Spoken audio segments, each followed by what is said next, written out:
Bienvenidos una vez más a la clase de jueces y de mi parte muy agradecido por su participación en este curso y también muy agradecido por el cariño hacia mi persona, mi familia y de haberse tomado un tiempito el día de ayer para saludarme, para expresar sus palabras de afecto, de cariño y sobre todo, hermanos, gracias por sus oraciones. Nos sentimos como familia respaldados por el tiempo que toman, que invierten en nosotros, clamando al Señor, suplicando y pidiendo sus favores por nosotros. Muchísimas gracias.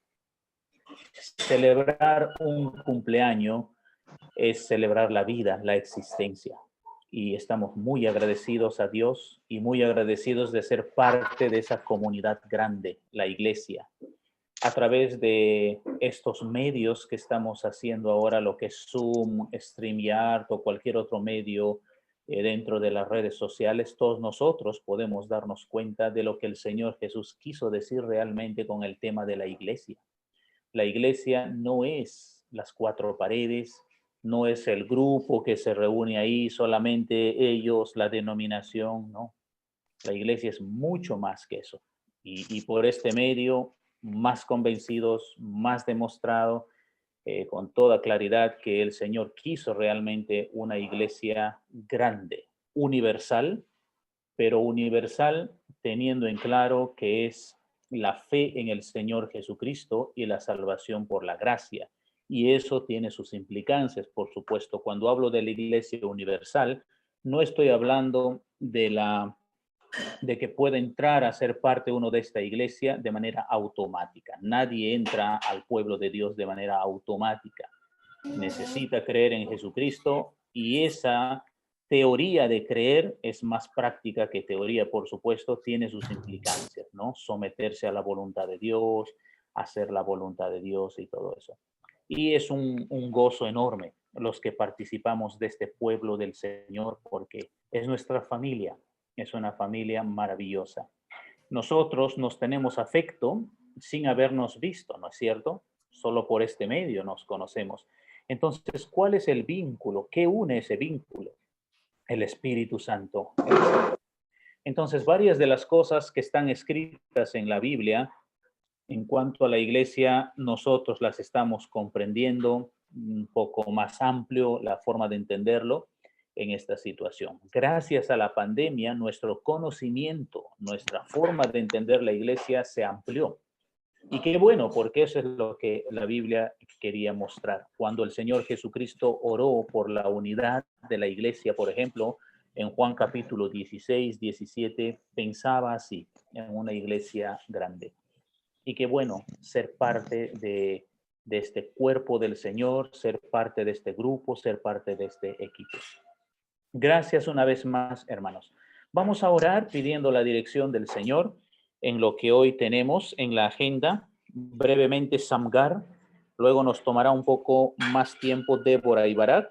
Y ojalá el tiempo nos ayude para entrar también a Gedeón. Y si no, lo dejaremos a Gedeón para la próxima o podemos entrar a alguna parte de Gedeón, ya que hablar de Débora y Barak y hablar de Gedeón sí toma regular tiempo porque tenemos más Ya, pues, información Milla. de ellos dos. Me tomé, le meto en la lancetilla, Ok. pues. Entonces vamos a orar. Señor, te damos gracias y muchísimas gracias una vez más por mis hermanos en el curso de jueces y en otros cursos también, por su participación, su perseverancia y también gracias, Señor, porque se han tomado un tiempo para saludarme por mi onomástico y también para orar por mí, por mi familia. Esa es la dicha que tenemos al ser parte de tu cuerpo, la iglesia grande. Gracias, Señor, por bendecirnos en esta comunidad de fe. Nos sentimos tan contentos de poder celebrar la existencia, la vida, a raíz de ese vínculo que tú nos das por medio de tu espíritu en esta comunidad grande. Señor, te pedimos con todo nuestro corazón que nos bendigas esta tarde. Tomamos el tiempo para escuchar, para reflexionar, para corregir si quizás algo no va bien en lo que vamos oyendo. Y asimismo, Señor, tómate tú mismo el tiempo con cada uno de nosotros para hablarnos, para enseñarnos tu palabra, y desafiarnos en el estilo de vida y pensamiento que solemos tener. Oramos así en tu nombre. Amén. Amén. Bien, bien. Estamos entonces en Jueces capítulo 3, versículo 31, y luego entramos al capítulo 4, capítulo 5. Sería de mucha ayuda para su comprensión tener estas citas abiertas, ¿ya? Tener su Biblia a la mano y siempre en esa dinámica, con toda confianza de compartir, interactuar, o si usted quiere de preguntar, con toda confianza puede hacerlo aquí. Ok, hemos hablado la semana pasada de Otoniel, recordarán ustedes, y luego hablamos de Ahod, y ya estamos dentro del desarrollo que hace el autor de Jueces de héroes de la fe, de personajes importantes que están aquí siendo usados por el Señor. Un ratito, tengo que silenciar, hermanos. Hermanos, perdónenme, una vez más les suplico, apaguen sus audios, por favor, no olviden esto, distrae bastante.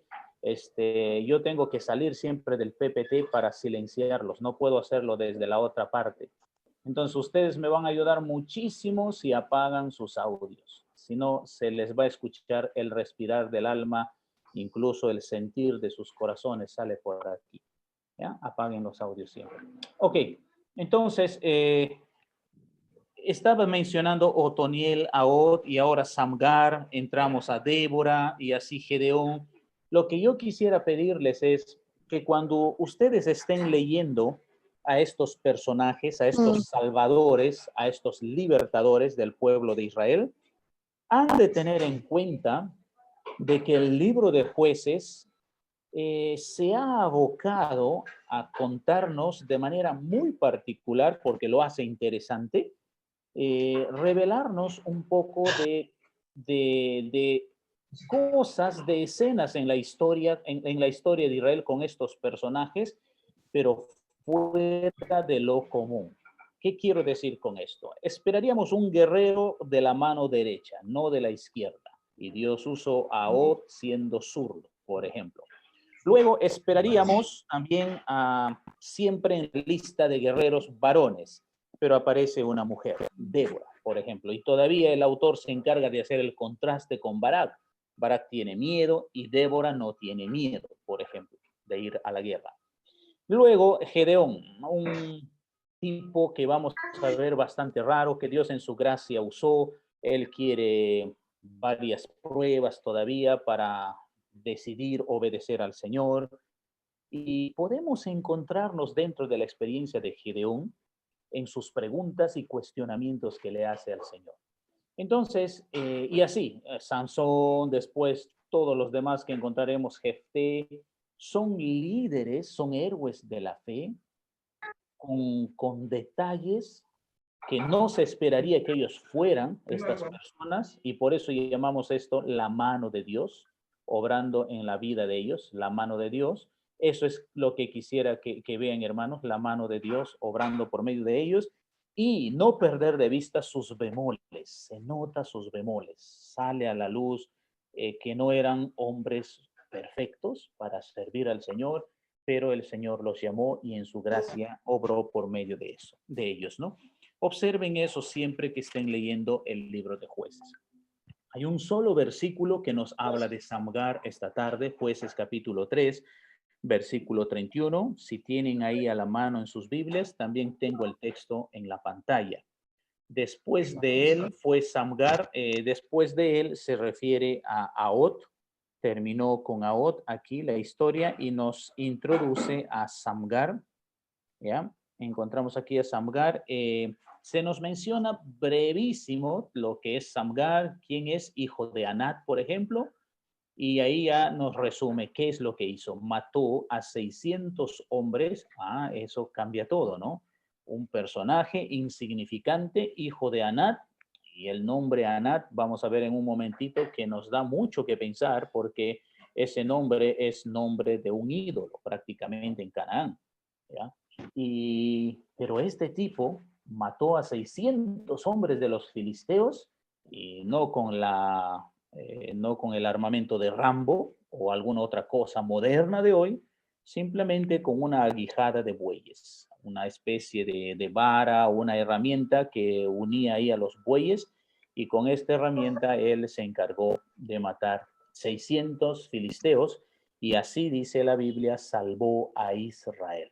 Un solo versículo bastante resumido que reúne el autor de Jueces y lo pone dentro de su narrativa para mostrarnos una vez más la mano poderosa de Dios ayudando a Israel, que se metía en problemas todo el tiempo, pero la mano poderosa de Dios ayudando a su pueblo por medio de personas, a veces personas insignificantes.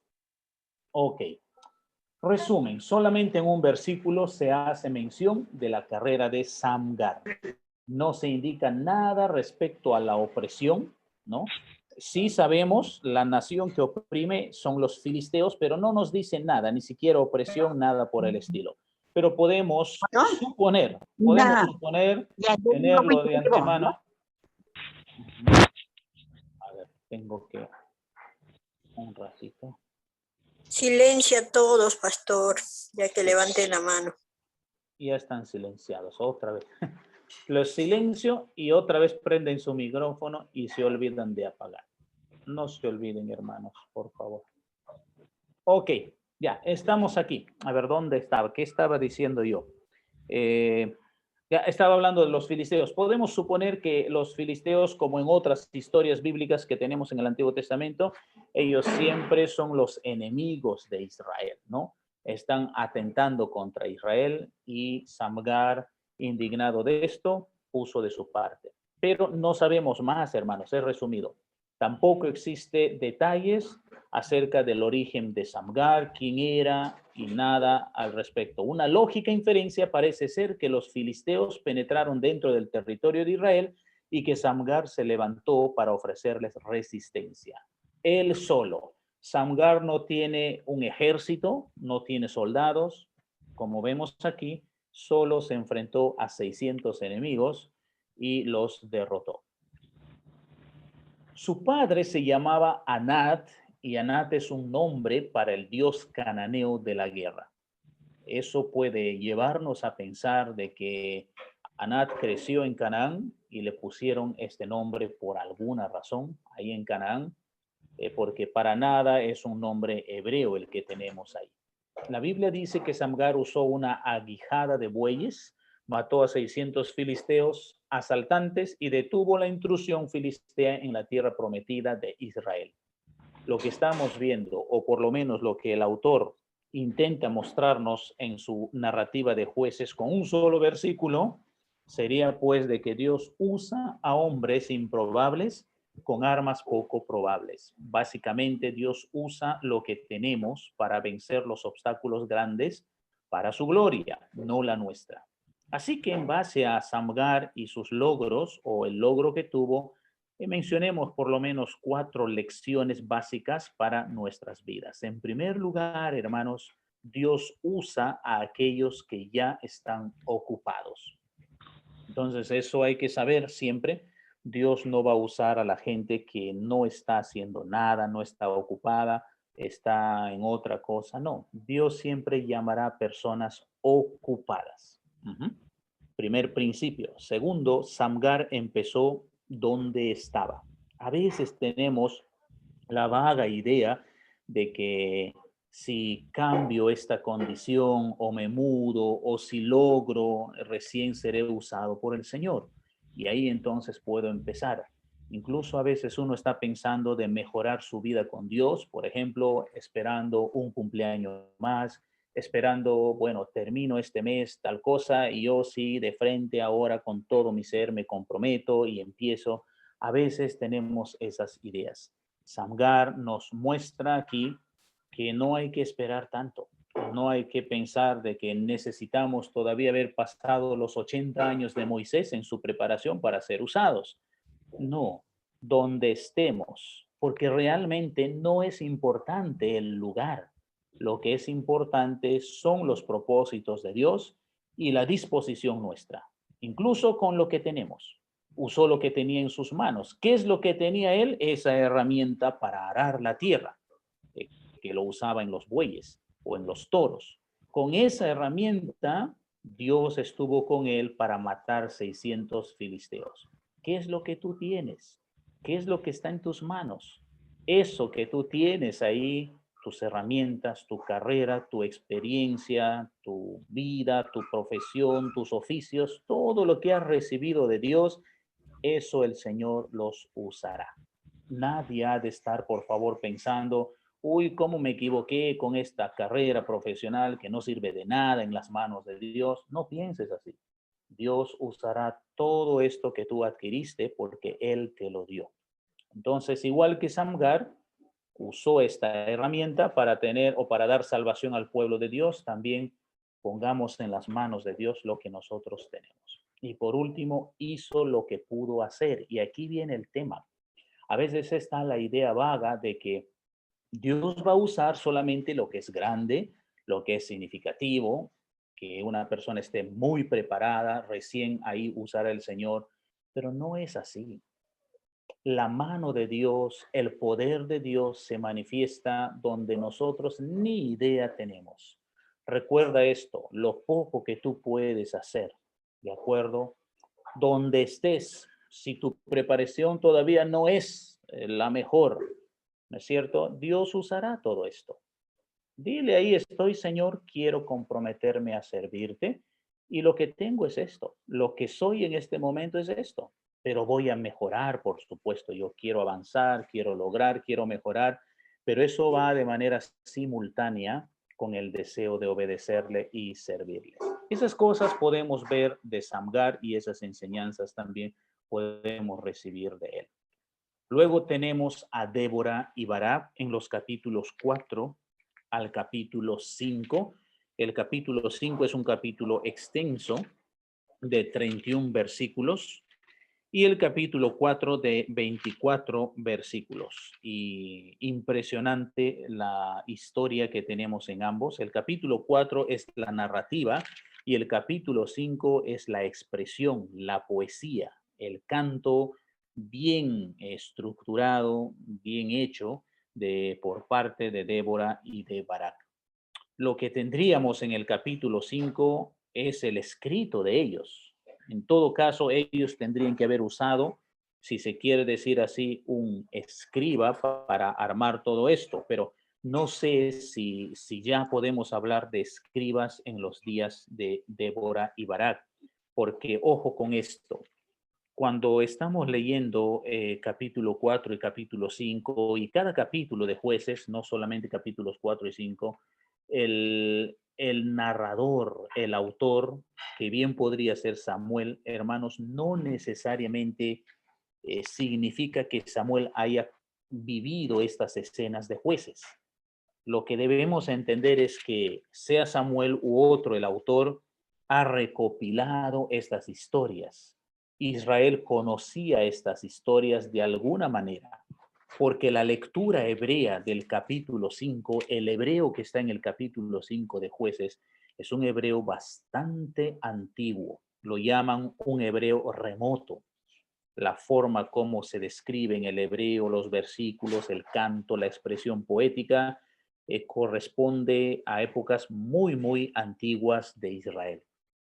Entonces, de hecho, el autor no estuvo ahí presente, no vio el canto, no estuvo en la celebración, sino lo que hizo es tomar estas historias y ordenarlas y ponerlas dentro del libro que llamó el libro de Jueces. ¿Para qué? Para la enseñanza de los israelitas, para que los israelitas puedan ver la mano de Dios, la gloria de Dios en estos escritos, y lo mismo para nosotros hoy. Dice ahí entonces, si los hijos de Israel otra vez hicieron mal en los ojos del Señor, cuando Ahod estaba muerto, y los hijos de Israel clamaron a Jehová, y 20 años Dios poderosamente castigó a los hijos de Israel, y Débora, una profetisa, mujer de Lapidot, juzgó a Israel en ese momento, y ella envió y llamó a Barak. Jueces capítulo 4, versículo 1, verso 3, verso 4 y verso 6. Eso es lo que, en manera resumida, podemos tener ahí como una información para entrar a esto. Pero tengamos la Biblia en Jueces 4 abierto, por favor. Murió Ahod otra vez y tenemos ahí a los hijos de Israel en el versículo 1 del capítulo 4, volviendo a hacer lo malo ante los ojos de Jehová. En todo el Antiguo Testamento se va a encontrar la frase ante los ojos de Jehová. ¿Y qué significa eso? Que los ojos del Señor están en todo lugar. Por lo tanto, se haga el bien o se haga el mal, Dios lo ve, porque nada puede ser encubierto delante de él. Por eso el autor toma esta frase conocida dentro de la teología del Antiguo Testamento, ante los ojos de Jehová. Otra de las frases que se repite comúnmente en el libro de Jueces es esta frasecita que dice, y Jehová los vendió en mano de, ya sea el rey opresor o sea la nación opresora, siempre usa esta frase, los vendió, no usa y los entregó en este caso, sino los vendió. ¿Y saben cuál es la idea? ¿Por qué usa el autor aquí los vendió en lugar de decir los entregó, por ejemplo? Aunque podrían parecer a nuestra óptica similares, la idea es que Dios está haciendo algo con Israel que no lo anhela, que no quiere, que no quiere. Recordemos que Israel es su especial tesoro, es la nación adquirida por él. La existencia de Israel se debe a Dios mismo. Dios hizo que Israel existiera por medio de Abraham. El hecho de vender algo que él tanto quiere es muestra de decir que él hace algo sin querer, pero su naturaleza justa le lleva a hacer o a justicia ante este pueblo que se porta mal, ante este pueblo que hace lo malo delante del Señor. Y debemos entender también que ese hacer lo malo delante de los ojos de Jehová ya se entiende que eso significa idolatría y rebeldía, porque cuando se precisa qué es lo malo que hacía Israel en el libro de los jueces, es idolatría. Y por supuesto, ese factor de idolatría tiene pues sus implicancias, ¿no? Vienen problemas sociales, problemas éticos, porque ya no temen al Dios de Israel, sino ellos ahora veneran y adoran a los Baales o a los dioses de Canaán. Entonces, el Señor hace con su pueblo lo que no anhela hacer, pero por su atributo de justicia tiene que hacerlo. Y esa forma entonces los vendió, los vendió.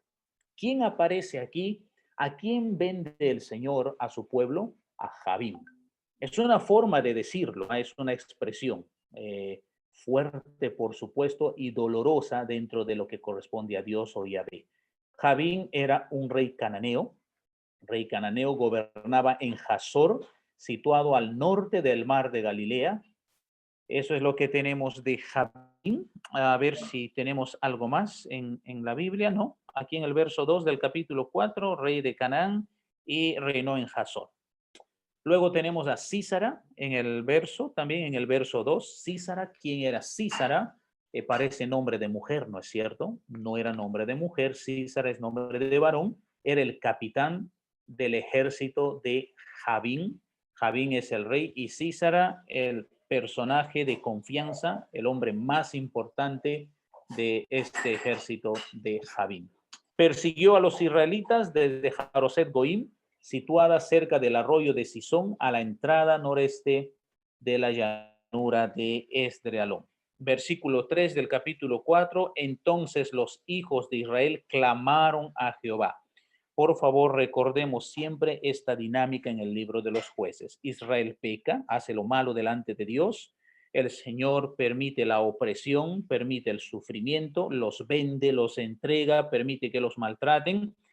Ellos entienden que esto están viviendo porque pecaron, entonces claman al Señor. La palabra clamaron a Jehová es también la expresión que demuestra que se están arrepintiendo.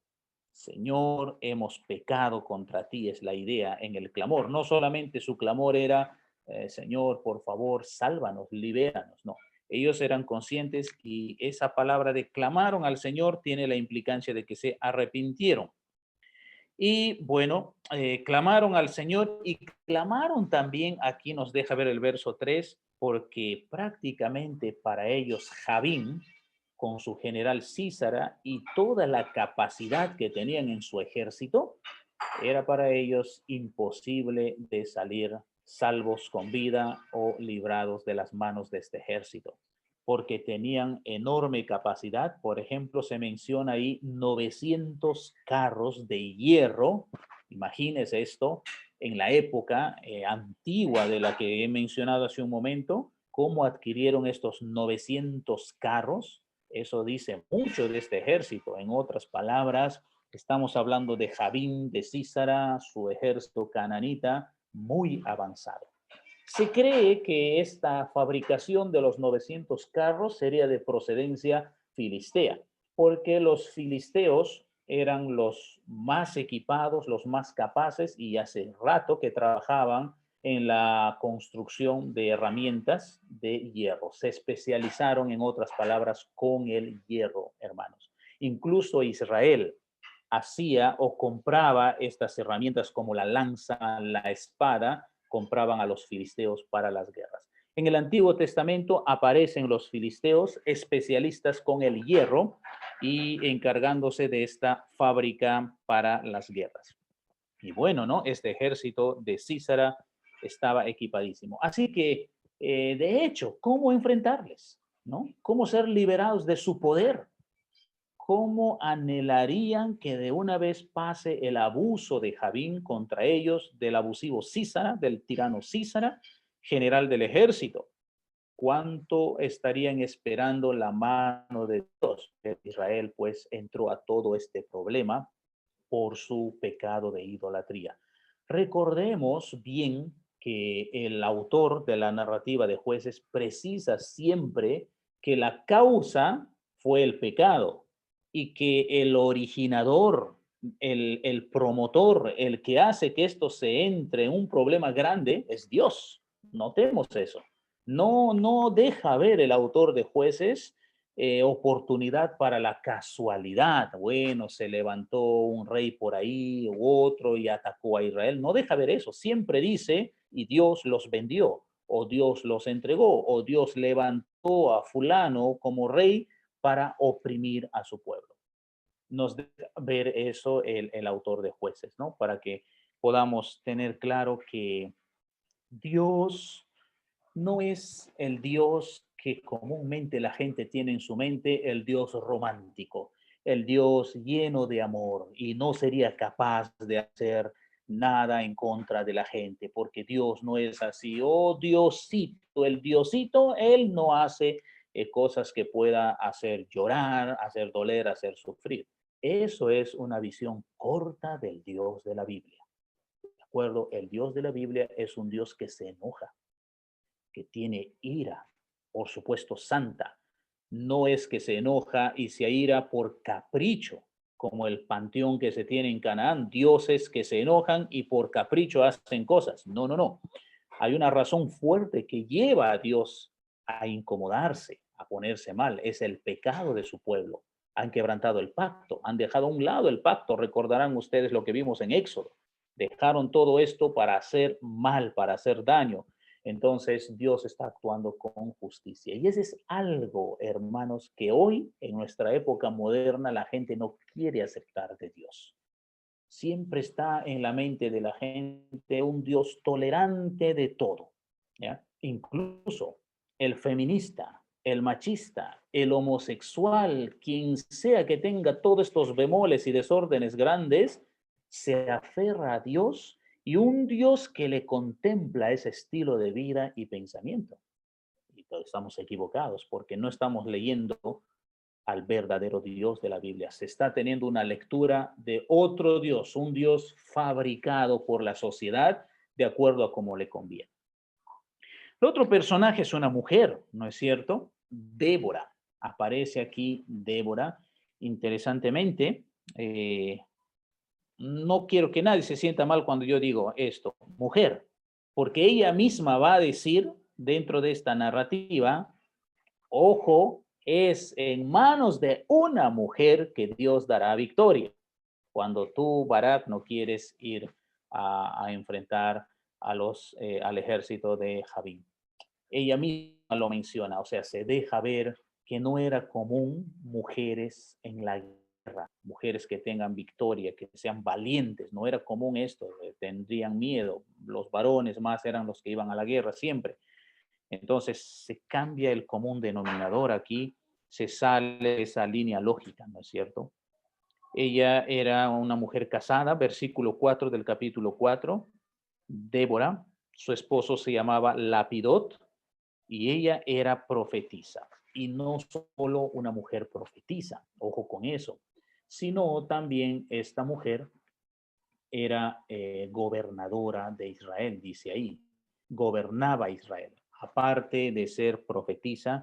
Y cuando vemos aquí su nombre como profetisa, el autor está usando la misma palabra en el mismo sentido que lo usó para Samuel. Samuel también es un juez, aparece al final, es un juez Samuel y se le menciona profeta. Ojo, Ahod fue un juez, Otoniel fue un juez, Samgar fue juez, Gedeón, Jefté, pero no eran profetas. Recibían sí el mensaje de Dios, pero en ningún momento se los llama profetas, mientras que Débora y Samuel, jueces, que son llamados aquí profetas. Vuelvo a decir, una época remota, muy antigua, en que Israel era gobernado por una mujer, a quien Dios le había capacitado, dotado de poder para gobernar, para dirigir, para juzgar al pueblo de Israel. Muy valiente, por supuesto, y su esposo Lapidot. Nos dice el versículo 5, donde acostumbraba ella desarrollar su trabajo, su ministerio. Dice, bajo la palmera de Débora. Así que incluso era conocido el lugar donde los israelitas tenían que llegar para que esta señora les resuelva sus problemas. Nos dice ahí, entre Ramá y Betel, en el monte de Efraín, y los hijos de Israel subían a ella a juicio, es decir, para que ella les resuelva sus litigios, sus problemas, problemas de relaciones, de cosas de vivienda y muchas otras más. Ok, y luego tenemos al general del ejército de Israel llamado Barak en el versículo 6. Barak se dice que es el hijo de Abinoam, ¿ya? Y después tenemos que él tiene gente, tiene 10,000 personas o 10,000 hombres de la tribu de Neftalí y de la tribu de Zabulón a su cargo. Así que Barak es un hombre importante. No es ni siquiera como un centurión. Un centurión era jefe de 100 soldados romanos. Barak es jefe, líder, guía, dirige 10,000 hombres y son 10,000 israelitas que él tiene a su cargo. Tremendo lo que nos está informando de Barak, ¿no es cierto? Ya, y estaban ellos pues incómodos, cansados, mal por el abuso que hacía los cananitas, en este caso el rey Jabín, en la persona también de Císara. Ok, hermanos, esos informes que tenemos aquí al principio de los versículos del capítulo, ¿no? Las fuerzas cananeas fueron sorprendentemente confundidas ya en la batalla. Eso encontramos. Un cuidadoso examen del relato parece indicar que cuando los carros de guerra del enemigo se hallaban en el valle de Sison, una repentina lluvia redujo la ventaja de los cananeos. Los carros guerreros tuvieron que ser abandonados al quedar atascados en el fango. Podemos mirar aquí otra vez, ir hasta nuestras Biblias para ir un poco más lento y no perdernos la forma como se está narrando aquí. Muy bien, es la profetisa que menciona a el llamado a Barak, versículo 6. Ella envió a llamar a Barak. Ajá. Débora llamó a este jefe de 10,000 en el ejército y ella le dijo en el versículo 7, ¿no? Císara, tienes que tomar fuerza, poner de tu parte. Vamos a enfrentar al capitán del ejército de Jabín, por supuesto, con sus carros y su ejército. Ay, ay, ay, pero Débora, no necesitas mencionarlo, son 900 carros de hierro, una capacidad a la que Israel no llega ni en sueños. Por eso Barak respondió a Débora, si tú fueras conmigo, yo iré, pero si no fueres conmigo, no iré. Interesante, no sé cómo se sienten las hermanas, las mujeres esta tarde, ¿no? Mujeres al mando, mujeres al poder. No sé cómo están ustedes y cómo se sienten los varones escuchando este tema. Y también no sé si esto puede darnos a veces pautas para pensar en todo lo que mujeres pueden hacer en el ministerio del Señor, ¿cierto? Bien, y él se dio cuenta, mira, Débora, yo no iré si tú no vas conmigo. Yo tengo el ejército, sí, son 10,000, pero 10,000 no es nada frente a todo el ejército poderoso que tiene Javín. Ella dijo, bien, iré contigo. Noten entonces, esta mujer es una mujer fuera de serie. En un contexto donde las mujeres dependían muchísimo de los varones para su existencia, esta mujer es fuera de serie. Iré contigo, pero no será tuya la gloria de la jornada que emprendes, porque en mano de mujer venderá Jehová a Císara. La misma frase que hemos visto al principio, venderá, ¿no? Vender. Y levantándose Débora fue con Barak a Cedes y se fueron para la guerra, hermanos. Ahora, lo que hemos visto en el PPT anterior es esto precisamente, la mano de Dios, sobrenatural en pleno evento, en pleno acontecimiento de la lucha. Por supuesto, Javín se sentiría seguro, pero se daría con la sorpresa. Hubo lluvia en la batalla. Enfrentaron en una llanura, no en el valle, porque Barak tuvo en mente esa estrategia. Es un poco más difícil que los carros de hierro estén trepando montañas. Así que la batalla lo vamos a hacer así, en el monte Tabor. El monte Tabor es el mismo monte de la transfiguración del Señor Jesucristo en el Nuevo Testamento, ¿ya? Para tener una idea. Y aquí se enfrentaron y el Señor obró de manera sobrenatural. Con las fuerzas cananeas derrotadas y Císara muerto por Jael, los israelitas ganaron una paz que duró 40 años. La victoria fue celebrada en un canto que expresa la alabanza por la ayuda divina, Jueces 5. La mano de Dios, esta vez por medio de dos mujeres. Débora, profetisa y gobernante de grandes habilidades. Esas habilidades lo podemos ver en el verso 6, verso 9, verso 14. Y con paciencia usted puede leer el capítulo 5, versículos 1 al 15 y en su expresión ver también esas habilidades. Hemos mencionado solamente una mujer valiente y podemos mencionar muchas otras cosas más de Débora, como también, por ejemplo, su fe, su sintonía con Dios, su relación con el Señor. Su fe impresionante venía precisamente de ahí. Ella estaba tan segura, 100%, de que esto era una victoria, de que en esta batalla Israel saldría victorioso. Y Barak lo dudó, ¿no es cierto? No sé, dijo él, no somos tan poderosos. Y lo que hizo Barak es, como todo hombre frío y calculador, medir lo que tenía en la mano. Le faltó poner el valor agregado. Si usted está anotando, la fe siempre necesita poner el valor agregado. Anote eso. Y el valor agregado es la mano de Dios. Hacemos los cálculos físicos, matemáticos, son exactos, por aquí, por acá, plan A, plan B, pero siempre de un espacio muy significativo, importante para la obra de Dios, para la mano de Dios. Ese es el valor agregado. El valor agregado está en todas las escenas del Antiguo Testamento. Dios mandó a Noé a hacer un arca o un barco grande, muy bien, pero la lógica de hacer este barco era pues como un barco frente a un contexto y una historia donde nunca hemos visto para qué va a servir un barco. Nunca hubo lluvia hasta entonces.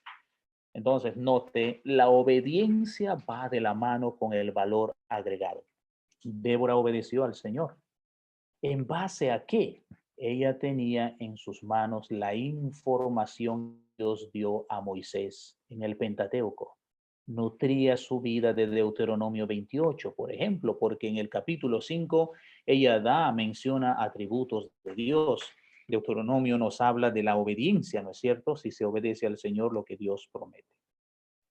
La segunda mujer interesante, Jael, inteligente, valiente, en gran manera bendecida. Miremos un poquito de ella. En la narrativa seguimos en el capítulo 4. Aparece aquí un personaje y voy a mencionar un poquito de lo que dice aquí para nuestra información, hermanos. El versículo 11, Eber, Ceneo, de los hijos de Jobat, suegro de Moisés. Entonces aquí tenemos una información importante. Este personaje que tenemos aquí, Heber o Eber, Ceneo, que aparece aquí, él viene a ser el esposo de Jael. Si usted puede ver en el versículo 21, si está mirando su Biblia, pero Jael, mujer de Eber, ¿de acuerdo? Entonces, por eso en el verso 11 apareció Eber. Eber, Ceneo o Eber el Kenita. En otras palabras, se estaría diciendo Eber el Cananita también, Eber el Cananita, o también Eber el Madianita, porque también se los llamaba a veces Madianitas o Cananitas por una relación que hubo en el pasado en la historia de ellos. ¿Quién era Eber? Hijo de Jobab. Sería Eber el nieto de Jetro. Recordarán ustedes al suegro de Moisés, ¿no? Jetro. Y Jobab era hijo de Jetro. Interesante el dato que tenemos aquí, que se menciona también en el Pentateuco, por supuesto, pero no es conocido, no toma relevancia el cuñado de Moisés. Aquí Jobat es el cuñado de Moisés, Jobat, y el hijo de él es Eber. Y lo que dice aquí es importante, Eber se había apartado de los cananitas, de los ceneos o de los kenitas, ¿no? Y tenía su tienda aparte, no estaba junto con ellos, probablemente porque había entendido pues que Dios estaba con Israel y no con Canaán. Aparece él porque va a entrar aquí en escena su esposa, Jael, y por eso se le introduce de esa manera. Bien, y está la lucha en el monte Tabor, ahí llegó Sísara con sus carros, 900 carros cerrados, versículo 13. Versículo 14, Débora dijo a levántate porque este es el día en que Jehová ha entregado a Sísara en tus manos. ¿No ha salido Jehová delante de ti? Y Barak descendió del monte de Tabor y 10,000 hombres en pos de él. ¿Ya? Y empieza la lucha y el versículo 15 es un verso que hay que marcar, por supuesto. Está Barak, está Sísara, está Barak, perdón, está Débora, pero miren lo que dice el autor, lo que entiende el autor, y eso es lo que quiere alcanzarnos. Versículo 15, y Jehová quebrantó a Sísara, a todos sus carros, a todo su ejército, a filo de espada delante de Barak, y Sísara descendió del carro y huyó a pie. Muy bien, y aquí no tenemos todavía la información de la lluvia, sino es un resumen de cómo, o sea, si nosotros pensamos lógicamente, ¿cómo así los israelitas vencieron a los cananitas aquí, al ejército de Javín? Porque lógicamente, hablando de capacidad humana, hablando de capacidad de armamento para la guerra, hermanos, esto es un ridículo, en serio. Israel no tenía los implementos suficientes, ni siquiera necesarios para enfrentar. 10,000 no es nada ante un ejército numeroso y poderosísimo. Todos ellos usando bien la espada, la lanza y los carros.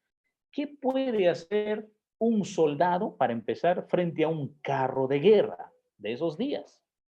Otra vez, perdónenme mi expresión, pero de verdad, un ridículo, bastante atrevimiento para enfrentarse a un ejército así. Por eso la lógica de Barak, mira, Débora, yo no creo, no sé cómo va esto, pero si tú vas, entonces recién yo iré.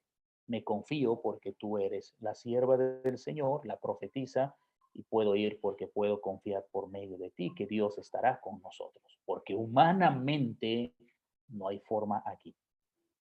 Ahora, cuando vamos al capítulo 5, y el versículo 15 nos dice claramente, el Señor metió la mano. obró. Cuando vamos al capítulo 5, versículo 4, dice esto: cuando saliste de Seir, oh Jehová, cuando te marchaste de los campos de Edom, la tierra tembló y los cielos destilaron y las nubes gotearon aguas. Los montes temblaron delante de Jehová, aquel Sinaí delante de Jehová, Dios de Israel, y en los días de Samgar, hijo de Anad, y empieza a hacer todo un resumen. Por las referencias que tenemos en el versículo 4 del capítulo 5, en plena batalla sucedió algo sobrenatural.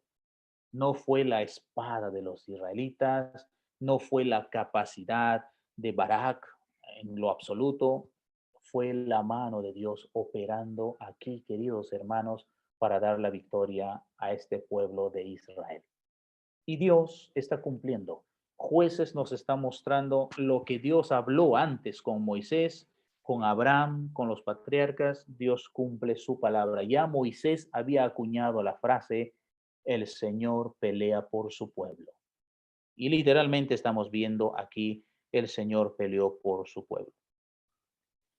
La lluvia, el lugar, los truenos, los relámpagos confundieron en todo caso a los cananitas o al ejército de Jabín aquí y perdieron pues la batalla.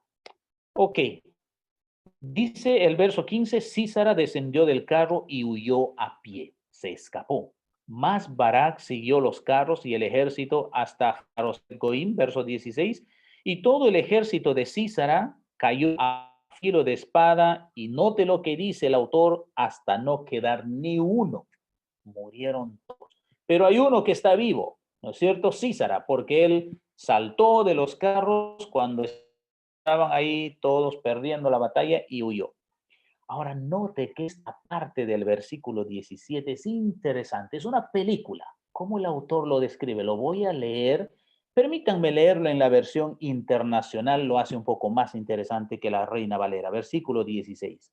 Mientras tanto, Sísara había huido a pie hasta la carpa de Jael. Y ya sabemos quién era Jael, la esposa de Eber, el kenita, pues había buenas relaciones entre Jabín, rey de Hazor, y el clan de Eber el kenita. ¿Cómo no? Si eran del mismo lugar.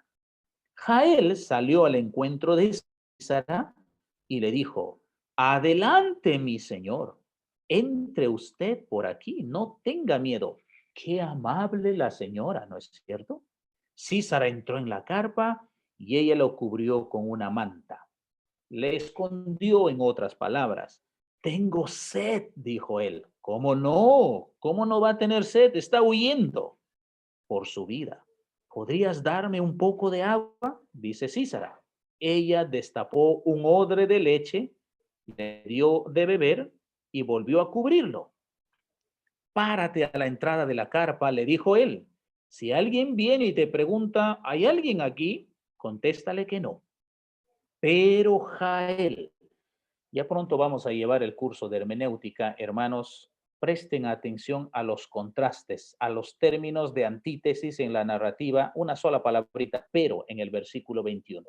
Es una palabra importantísima ese contraste, esa palabra partícula de contraste. Pero Jael, esposa de Eber, ay, ¿puede creer lo que hizo esta señora? ¿Usted haría eso? A ver, yo veo ahí a Erika contenta. Erika, ¿agarrarías lo que está diciendo ahí, una estaca? Claudia, tú podrías agarrar una estaca ahí y clavárselo. Miren, ¿cómo dice, no?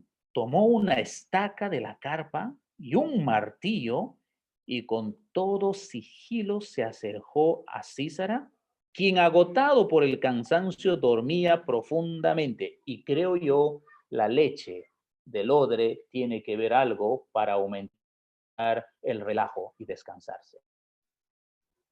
Porque él está asustadísimo, todo su ejército ya murió.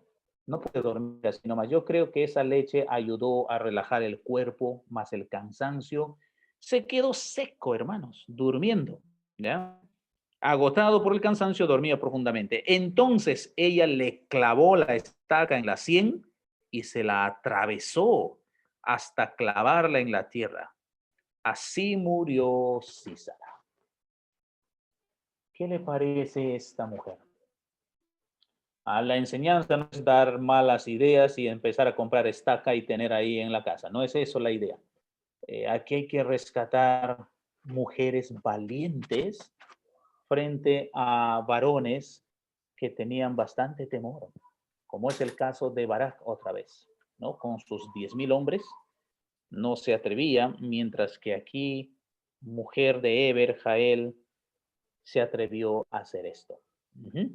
Barak pasó por ahí persiguiendo a Sísara y Jael salió a su encuentro. Ven, le dijo ella, y te mostraré al hombre que buscas. Barak entró con ella y ahí estaba tendido Sísara, muerto y con la estaca atravesándole la sien. Y otra vez, aquel día Dios humilló en presencia de los israelitas a Jabín, el rey cananeo, y el poder de los israelitas contra Jabín se consolidaba cada vez más hasta que lo destruyeron. Ahora, ¿saben por qué está esto ahí en nuestras Biblias y demostrando todo esto? Porque era humillante en extremo esta historia para los de Canaán. ¿Quién mató al poderoso Sísara que tenía 900 carros? Una sencilla mujer del desierto que vivía en una carpa. Así, sí, ¿cómo lo mató? Con una estaca en la sien. Pero señores, ¿qué está pasando? ¿Cómo puede morir un general de esa manera? Es humillante. Claro, es que jamás un hombre de guerra va a acostarse en la carpa de una señora y va a tenderse a dormir.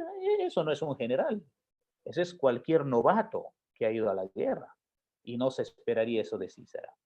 Y se encontraría como un tema de humillación y de victoria, porque los israelitas notarían fue la mano de Dios, fue la mano poderosa de Dios. Y el capítulo 5, hermanos, se encargará de mostrar todo esto en resumen, mostrando la mano poderosa del Señor. Otra vez, Barak era un guerrero, para recordar nada más, temía al Señor, pero necesitaba del apoyo de Débora. Barak aparece en Hebreos 11, ¿ya? Interesante, voy a dejarles la tarea y después que termine esta partecita, compartimos a ver qué dicen ustedes. ¿Por qué el autor de Hebreos menciona a Barak y no menciona a Débora? Interesante, ¿ya? En la lista de la fe, él confiaba en Dios y dependía de la palabra de Dios. El ejército cananeo estaba bajo el control de su orgulloso general Sísara, que había oprimido a Israel por 20 años. La gran ventaja que Sísara tuvo fue sus carros, ¿no? Y como dije, de los filisteos. La batalla terminó en el monte Tabor, ahí se hizo esta batalla. Dios envió una tormenta de lluvia, como hemos leído en el capítulo 5, ¿ya? Y todos los cananitas aquí murieron, perdieron la vida. Sísara también murió milagrosamente, evitó la batalla, huyó a un grupo cercano, como hemos visto, y ahí la esposa de Eber mató, Jael, ¿no? Mató a Sísara y Israel reposó pues por 40 años. Es evidente que Dios hizo todo esto con una mujer y un soldado desconocido. Dios nos usará si estamos dispuestos a ser utilizados. Se observan dos contrastes ante Sísara y Barak. Sísara tenía gran fe en las cosas equivocadas. Noten, hermanos, y eso nos puede estar ocurriendo en la vida. Sísara confiaba en su propio juicio, su ejército. Claro, ¿quién podría vencer a este ejército equipado con 900 carros de hierro? Y su confianza en Jael, ¿no es cierto? Entrar a la carpa de Jael, acostarse, por favor, cuida tú en la puerta, se atreve a tomar la leche, él no piensa que lo pueden envenenar. Qué confiado Jael. Sísara. Al otro lado tenemos a Barak. Barak no era un hombre de gran fe, dudaba su propio juicio, capacidad de su ejército, sus armas, y Débora, se ampara en Débora, pero algo, él tenía un poquito de fe por lo menos en Dios y obedeció por medio de Débora las palabras de Dios. Un poco de fe en las manos de Dios es más superior que la gran fe en el objeto equivocado. Barak ganó fuerza en la debilidad y llegó a ser poderoso en batalla. Tenemos el dúo de la liberación. cantado por Débora y Barak. Aquí está el resumen de la canción. Primera estrofa, acción de gracias. Segunda estrofa, escenas del monte Sinaí. Tercera estrofa, apostasía y el castigo de Israel. Cuarta estrofa, presente, tranquilo estado de Israel. Sexta estrofa, tristeza de la madre de Sísara. Aquí, hermanos, les invito a leer esta partecita, pero leer como lo celebra Israel, no leer desde nuestro contexto, pobre mamá, ¿cómo ve? Por supuesto, ahorita mis hermanas van a llorar, quizás las hermanitas mayores no se vayan a poner a llorar cuando leemos esta parte, porque como mamá tiene un sentimiento especial, pero recuerde, está dentro de la celebración del pueblo. Miren lo que ellos le pusieron aquí para intensificar la humillación. El versículo 22, a la ventana y por entre las celosías a voces dice, ¿qué tarda su carro en venir? ¿Por qué las ruedas de sus carros se detienen? Las más avisadas de sus damas le respondían, y aún ella se respondía a sí misma, ¿no han hallado botín y lo están repartiendo a cada uno una doncella o dos? Las vestiduras de colores para Sísara, las vestiduras bordadas de colores, la ropa de color bordada de ambos lados para los jefes de los que tomaron el botín. En otras palabras, se describe lo que hacían después de la guerra y la mamá de Sísara está esperando que pronto se asome su hijo. Y nunca se asomará su hijo porque está clavado en la tierra con una estaca. Es triste, ¿no es cierto? Pero está dentro de la celebración que hace Israel por este hombre malo. Así perezcan todos tus enemigos, oh Jehová, mas los que te aman sean como el sol cuando sale en su fuerza. Y la tierra reposó 40 años. Bien, hermanos, no vamos a demorar en esta partecita, pero quizás unos 3 hermanos puedan expresar su opinión. ¿Por qué el autor de Hebreos no menciona a Débora, sino a Barak? Y en esta escena que hemos visto, personaje principal es Débora. Débora es la fuerza. Débora toma ímpetu. Es la mujer valiente. Incluso cuando escribe la canción o el poema, dice para Jael en el versículo 24 del capítulo 5, bendita sea entre las mujeres Jael, mujer de Eberseneo. Sobre las mujeres bendita sea en la tienda. Noten ustedes que son las mismas palabras que le dijo el ángel Gabriel a María. Bendita eres tú en gran manera entre todas las mujeres. Y aquí se dice para Jael. ¿Y qué había hecho Jael? Había asesinado a Sísara.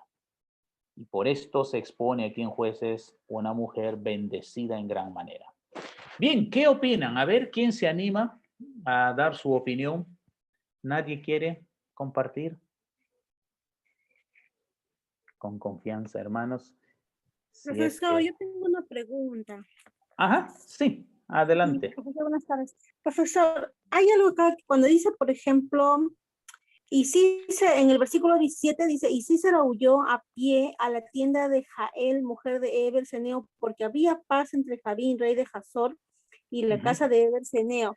O sea, mi pregunta es, o sea, si había paz entre digamos, el reinado al cual pertenecía Císara y Eber, o sea, la casa de Eber, ¿por qué Jael tomó esa decisión de matarlo? O sea, ¿qué motivó a Jael matar a Císara?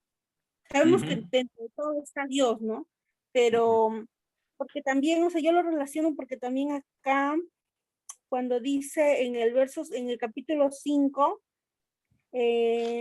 acá dice en el verso 6, dice, en los días de Samgar, hijo de Anat, en los días de Jael, quedaron abandonados los caminos y los que andaban por las sendas se apartaban por senderos torcidos.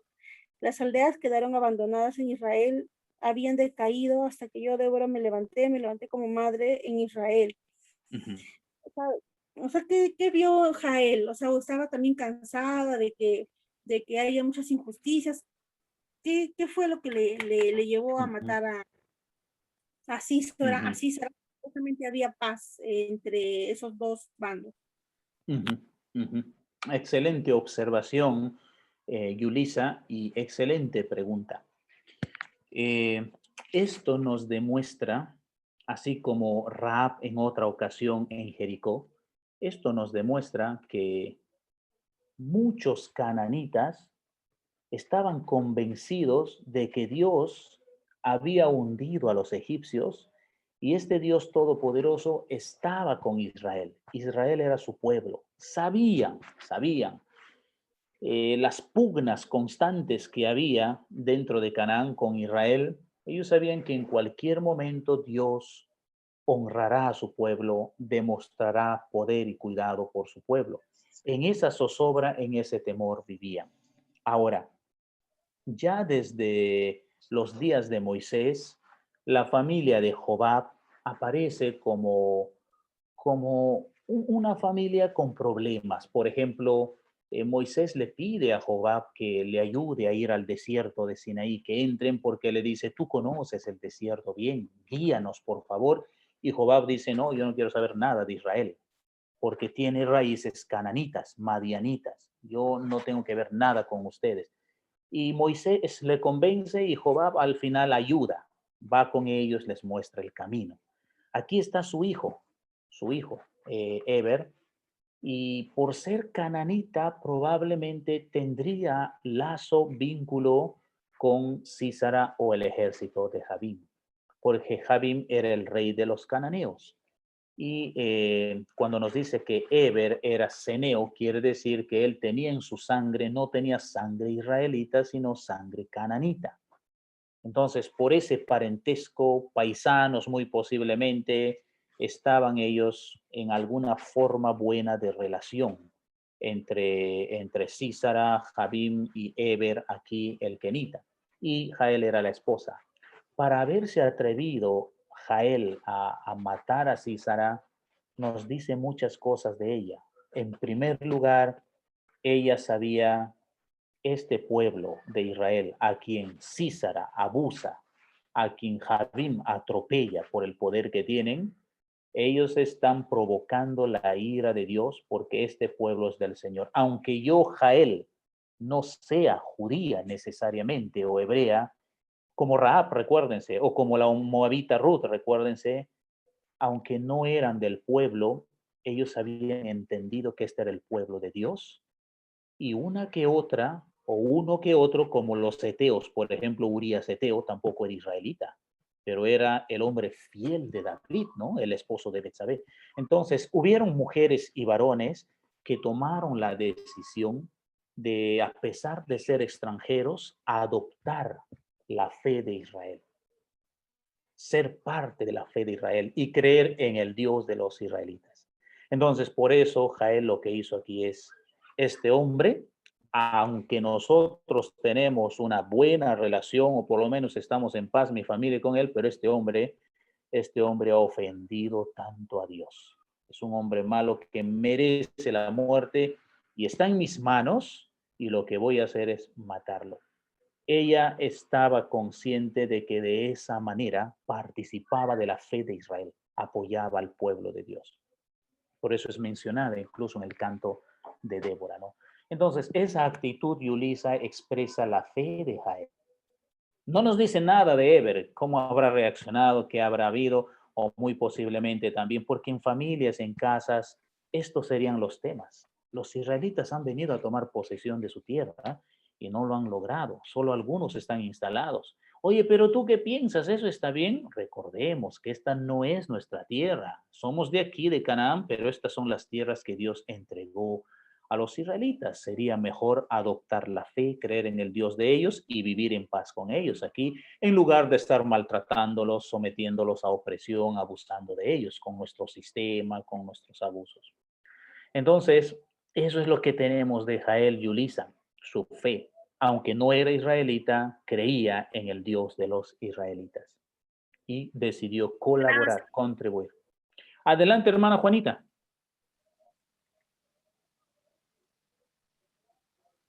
Su micrófono está apagado, hermana Juanita.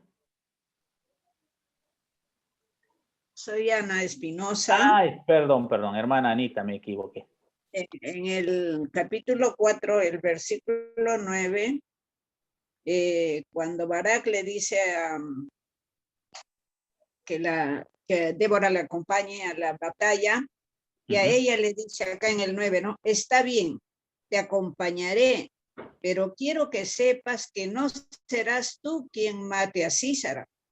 Dios le dará ese honor a una mujer. Y esa mujer fue la que le mató, ¿no? La esposa de algo, porque ella ya estaba profetizando, Sí. ¿no? Sí, recordemos que ella era profetisa, revelación sobrenatural de Dios para los acontecimientos. Sí. No dice el nombre porque parece que no se le reveló el nombre, solo sabía que una mujer mataría a Císara. Pastor, Sí, sí. disculpe, Sí. respecto a la pregunta de la opinión que usted estaba diciendo. Bueno, yo estaba analizando más o menos y como dice en el verso 6, creo que Dios ya había mandado, ¿cómo se llama a través ¿cómo se llama? De Débora, que, ¿cómo se llama? Barak, matara a los soldados de los otros, pero creo que la poca fe de, ¿cómo se llama? De Barak, porque él temía, no siempre dice que temía con los 10,000 hombres que tenía al ejército del otro. Entonces, por la poca fe, que él no, como que no se animó a luchar, ¿no? Entonces, como que eso más lo aclara en el verso 8, cuando le dice, ¿no? Barak le respondió, si tú fueres conmigo, yo iré, pero si no fueres conmigo, no iré. Entonces, como que hace ver que, ¿cómo se llama que el llamado para hacer ese trabajo fue Barak, ¿cómo se llama? Fue Barak, pero por su poco fe, Dios utiliza la fe de, ¿cómo se llama?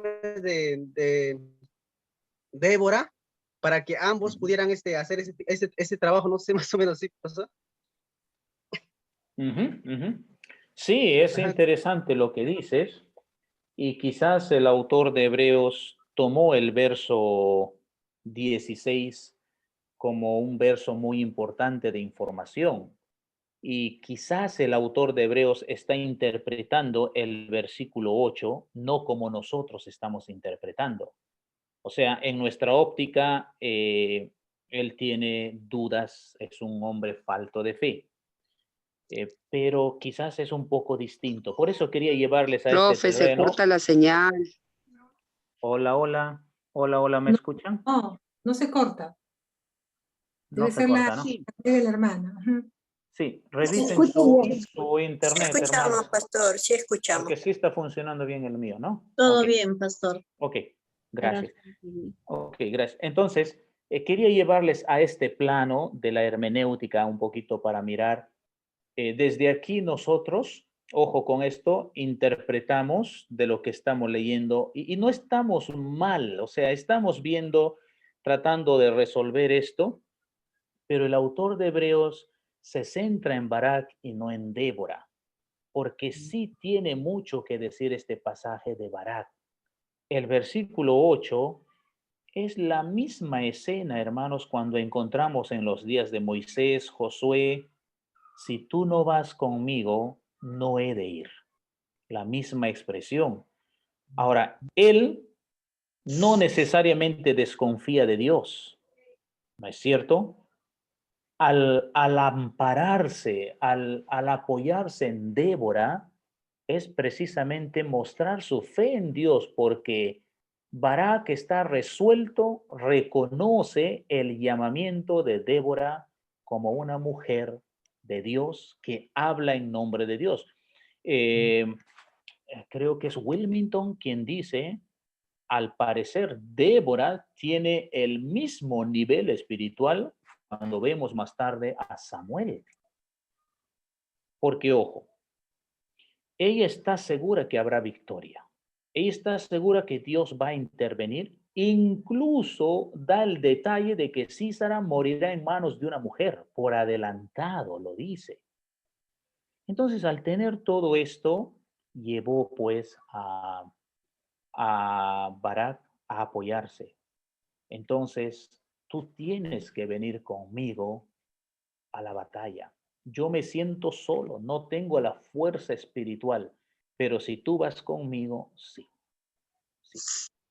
Ahora, El verso 16 dice eso, más Barak. Ahora, Barak no se quedó de manos cruzadas. Barak no se quedó sin hacer nada. Verso 16 dice que él se metió a la guerra y mató. Es el hombre que está persiguiendo a todos en la batalla. ¿Ah? Porque el autor de Hebreos, hermanos, no se equivocaría de poner a Barak ahí. Aparece en la lista de Gedeón, Barak, Jefté como los gigantes de la fe. Entonces, hablar esta noche de Barak como un hombre falto de fe nos llevaría a pensar que el autor de Hebreos está equivocado. ¿No es cierto? Yo les he pintado toda la primera parte con un Barak débil. Y quería que noten eso porque esa es la primera lectura a los ojos de una persona. Naturalmente lee esto y dice, no, aquí la poderosa es Débora. Sin duda alguna, es una mujer impresionante. Este Barak es un débil. Esa es la lectura de cualquiera de manera natural. Volvemos a leer y el apoyo de Hebreos nos echa luz para ver un momento, pero Barak, el autor de Hebreos, lo está leyendo diferente de como yo lo leo. El autor de Hebreos lee a Barak como un hombre de fe. Pero ¿dónde está su fe? Precisamente en reconocer el llamamiento de Débora. ¿Y qué me pueden decir, queridos hermanos, entonces? Oh, la cultura judía, cultura machista, no creían mujeres. ¿Cómo que no? El poderoso Barak, jefe de 1000 soldados, confiaba en Débora. Para él, Débora era la voz de Dios. Por eso es un gigante en la fe, Barak. ¿Me dejo entender o estamos mal? Perdónenme que nos hayamos ido así para que ustedes puedan ver una lectura natural y entrar a una lectura un poquito más cuidadosa, más profunda, más allá de lo que a los ojos salta, ¿no? Poder leer un poco más y entender, aquí hay más cosas. ¿Tienen alguna Amén, pastor. pregunta, hermanos? Pastor David. ¿Estamos bien? Pastor David. Con Débora, Barak. Sí, Sí, Pastor David. adelante. El hecho en sí de que Débora atendía los asuntos del pueblo de Israel y el pueblo de Israel iba a Débora porque ella les daba la solución o la salida a los problemas. Y eso es bajo sabiduría. Entonces, si ella hacía eso, yo pienso que eso al ver Barak, pues obvio, no había duda de que ella tenía, ¿no? De que ella lo resolvía con la ayuda de Dios. Entonces, más o menos a lo que usted dice, en sí Barak no es el débil acá, no es que no tenía fe, sino ella vio algo más en Débora, que era el poder de Dios, ¿no? El hecho de resolver esos asuntos y enfrentar, ¿no? En esta batalla. Otra cosita que quería compartir era lo que hizo Jael, me vino a la mente, me hizo recordar un episodio.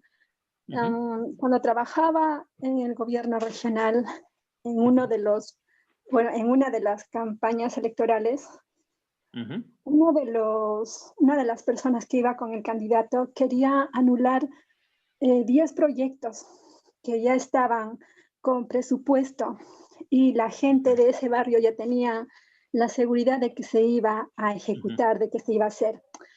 Pero esta persona me dijo, vamos a quitar o eliminar estos proyectos y vamos a considerar otros 5 de otro sitio para juntar más gente a la candidatura. Los otros van a pensar que seguimos con ellos, que vamos a hacer sus proyectos, pero ya cuando estamos dentro del gobierno, los vamos a atender. Hay que darle la seguridad al otro grupo y así vamos a tener más gente para los votos, ¿no? Y obviamente yo no podía hacer eso. Yo sabía que eso me iba a costar el trabajo. Y le dije que no. Así que fui con el mayor responsable, que era el presidente del gobierno regional. Bueno, estábamos en reunión, realmente estábamos en reunión y dábamos parte. Y le mencioné eso, que no podíamos jugar con la voluntad de las personas, ¿no? O sea, con sus sentimientos de que ya hay proyectos y si eran necesarios ejecutarlos eso. Y al cabo de una semana esta persona habló con el presidente y fue retirado de su cargo. Y efectivamente me quedé hasta terminar ese año, del año del gobierno del actual vicepresidente, y salí creyendo que iba a quitarme el contrato, pero no lo hizo, ¿no? Pero salió la persona que quería hacer eso. Y si bien es cierto, él pudo ser mi amigo y un académico, pero no podía ir a la par con ese pensamiento, ni mucho menos sacar y esconder dinero de presupuestos. Obviamente estaba mal. Aunque me gané su enemistad, pero sabía que tenía que hacer eso. Eso, Pastor David, eso quería compartir. El hecho de que estemos estudiando dentro de Jueces historias desafiantes, hermanos, nos lleva a pensar en el tema de sal y luz del Nuevo Testamento, cuando Jesús lo mencionó. Y el ser sal y luz no era un tema fácil, era un tema difícil.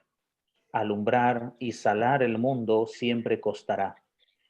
Yo admiro la valentía de Jael para atreverse a agarrar una estaca y clavarle a Císara en las sienes, porque si lo dudaba, despertaba el tipo. La mano tiembla, uy, si me encuentra aquí, él despierta, soy mujer muerta.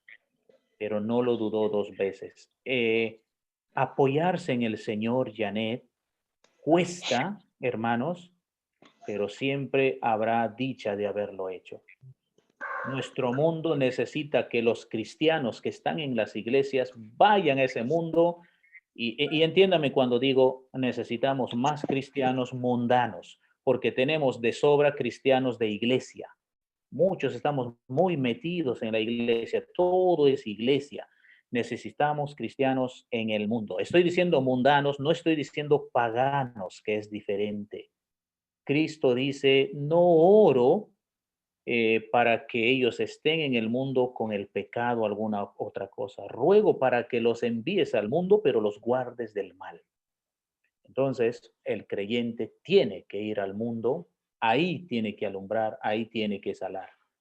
La fe es un tema de responsabilidad, hermanos. La fe no es una emoción, qué lindo, yo soy cristiano, cambié mi vida y todo va bonito. No, habrá desafíos siempre. Y bueno, una vez más, Débora, Jael, mujeres impresionantes, valientes para obedecer al Señor y sin dejar de lado al gran Barak que se apoyó en Débora. Para él era clarísimo, Dios está con Israel por medio de la voz profética que es Débora, ¿no es cierto? Pastor, Ok, hermano. Sí, Pastor adelante, David. Giovanna. Adelante, Giovanna. Pastor, buenas tardes. Pastor, también entonces acá si vemos que el autor de Hebreos nos habla, ¿no? Que no es el débil Barak. Vemos en este caso que habla bastante de la obediencia, ¿no? Que Barak está en este caso obedeciendo, ¿no? Porque decimos que él reconoce el llamamiento de Débora y creo que la fe y tanto como la obediencia también tienen algo entre ellos que vale mucho. Yo creo que aquí nos encierra la obediencia, no el aceptar y que ahora vemos también en muchas iglesias que a veces cuando una mujer o no se le permite muchas veces, ¿no? Que una mujer avance o que una mujer pueda predicar o que a veces limitadas. Entonces yo pienso que el obedecer también, ¿no? Nos enseña aquí, claro, ¿no? Eso quería comentar, Pastor. Sí, mujeres, y por algo dice el autor en Corintios, Pablo y luego Pedro, cada uno según el don que recibió, ministrelo a los santos. Y el Espíritu Santo dice que da los dones como Él quiere. Entonces no podemos nosotros ponerle límites al Espíritu Santo a quien quiere dar dones. Él no diferencia varón-mujer. Él da dones para varones, dones para mujeres. Y ambos ministran a los santos, a la iglesia. Lo que sí debemos notar, y quizás para un estudio de mujeres podría ayudar, tomen ese desafío las hermanas aquí. Débora es una mujer centrada, hermanos, muy centrada.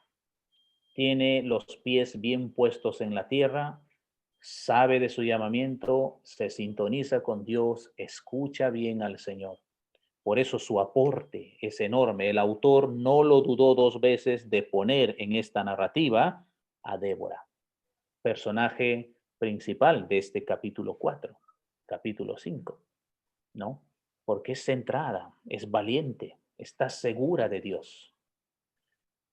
¿Por qué digo esto? Porque a veces las emociones de una mujer se hacen más fuertes que, que lo que ella debe saber de Dios. Y la palabra de Dios debe ser más fuerte que ese lado emotivo que maneje su vida. Ahora, eso no significa que esté mal, está bien las emociones en una mujer porque eso le pone sabor a la vida, pero esas emociones necesitan estar estables siempre en el Señor porque su aporte es grande y al no estar estable mueve las cosas y puede llevar a decisiones equivocadas. En un hogar, lo que una mujer dice, hermanos, es importante en gran manera. Puede el varón decir, miren, vamos a hacer esto o lo otro en un matrimonio, pero la mujer pone vida y dice esto o dice lo otro. Y mucho más es su ayuda cuando lo hace guiada, más centrada, no solamente porque quiere dar la contra o se siente así o atacada y está diciendo una cosa. No, no, no. Por eso su papel es grande en la vida, en la sociedad, su papel es fundamental. Aquí, por ejemplo, ¿no? El pasaje nos deja ver una mujer muy centrada, porque quizás hubiera dicho Barak y se hubiera puesto a llorar, somos muertos con 900 carros, ¿qué vamos a hacer? Lo natural de una dama, se hubiera puesto a llorar frente al desafío de Císara, ¿no? Pero no, se mantuvo firme hasta el final. ¿De dónde venía esa seguridad, esa firmeza? ¿De dónde venía esa convicción de su vida con Dios? Y hago énfasis en esto porque seamos varones o sean mujeres, eh, la fortaleza emocional, espiritual, el discernimiento, todo viene, hermanos, de la sintonía con Dios, de la relación con Dios. Si usted tiene problemas en su relación con Dios, tenga por seguro que en todo lo que usted decida, actúe, opine, no va a ir del todo bien, porque va a estar movida o va a estar movido. Tanto varón como mujer son un aporte grande, pero necesitan venir de su espacio, de su sintonía con Dios para hacer aportes efectivos en esta sociedad. Entonces, ahí está, ¿no? Adelante, hermano Javier. Pastor, buenas noches. Aquí hay algo muy importante que de repente debemos de notar también, ¿no? Por ejemplo, cuando hablamos de Barak, vamos a ver que él en el versículo 4 pues condiciona su obediencia, ¿no? Porque él al decirle, a decirle que si tú vas, ¿no? Voy yo. Entonces ahí estamos viendo que él está condicionando. Y esa condición, y ese condicionamiento pues implica a Barak una desobediencia y una falta de fe, porque si él en primer lugar hubiera tenido fe ante Dios, él no hubiese dicho a Débora y decirle, bueno, si tú vas, voy yo.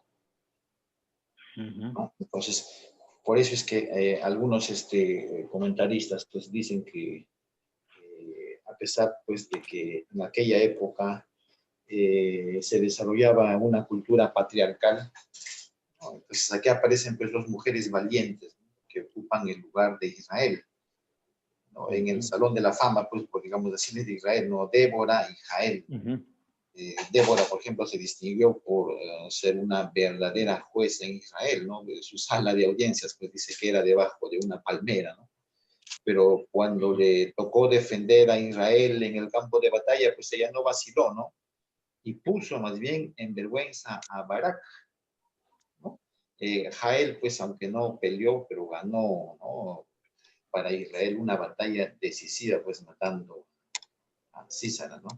Entonces acá podemos notar justamente ya Dios, desde antes de la creación del mundo, bajo el conocimiento que él tiene, sabía que Barak había de comportarse de esa manera, ¿no? Por eso es que ella, a falta de liderazgo de aquel entonces, levantó a una mujer, ¿no? Entonces, acá podemos notar pues que estas dos mujeres y el poder, valentonadas con el poder de Dios, pues vamos a ver que a Débora pues es una profetisa de Dios en Israel, es una juez sobre la nación, es una inspiración, es más, para 10,000 soldados, ¿no? O sea, 10,000 soldados han sido pues, inspirados básicamente, ¿no? Por ella, ¿no? Jael, por ejemplo, era una extranjera quenea, ¿no? Era celosa por venganza, como dice en el capítulo 4, versículo 18, ¿no? También era engañosa, pero como anfitriona, o sea, en 4:21, como nos demuestra ahí al momento de matar, ¿no? A Císara, ¿no? Entonces, aquí hay algo muy grande que rescatar, que al final podemos ver que es la dependencia de Dios, ¿no? Que la dependencia de Dios nos inspira frente a la oposición, pues, ¿no?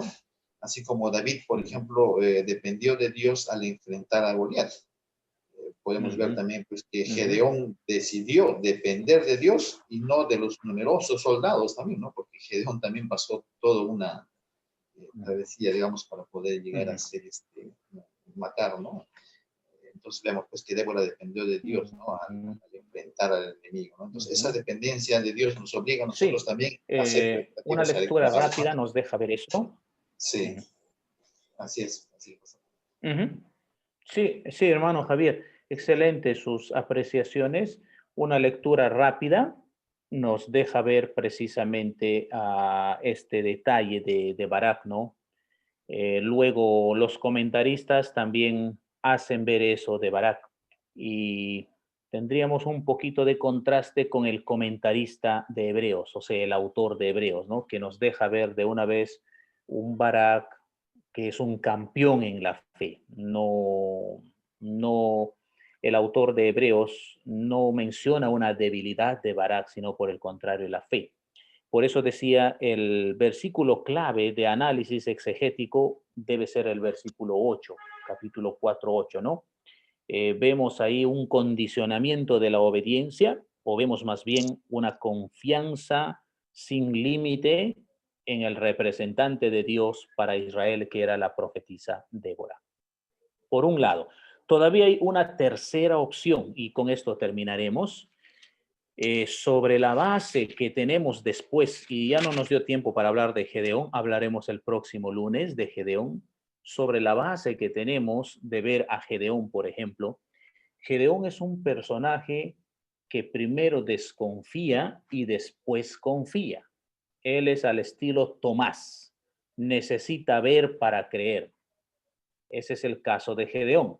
Pero Gedeón aparece otra vez en las manos del comentarista de Hebreos, o sea, del autor de Hebreos, también como un poderoso hombre, Gedeón, ¿no es cierto? Un campeón en la fe. Entonces, si puso a Barak y puso a Gedeón allá en su escrito de Hebreos, posiblemente el autor de Hebreos va por la tercera opción. ¿Cuál es la tercera opción?